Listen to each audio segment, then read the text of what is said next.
Hi and welcome back. In this video I'm going to show you how to secure your WordPress site using a free plugin called All-in-One WP Security. So first of all you need to log into your WordPress dashboard. Here select plugins and click add new. Now search for All-in-One WP Security and select the first one and click install now and then activate the plugin. Once activated, you should see a tab here called WP Security and some different options. So go ahead and select Settings and click WP Version Info. This option hides your WordPress version to secure your site from people who are trying to scan your website and find what version you are using. So click Save Settings and go to User Accounts. This basically means that you shouldn't have an admin username, because that's a very common username and hackers can test that username with a brute force attack. So I strongly recommend changing the admin username. Next, go to Database Security and change the table prefix to add a layer of protection for a database.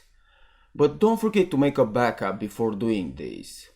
And then go down here and select brute force.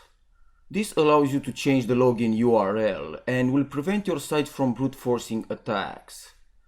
So in my case I'm going to put log and press Save Settings.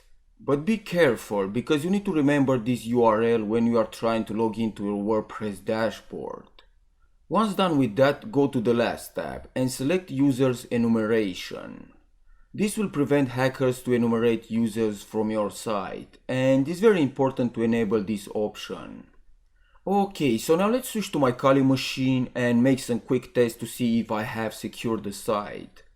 So I'm going to open a terminal and type wp scan-u and put the local website address to scan my site. And you can see the version cannot be detected.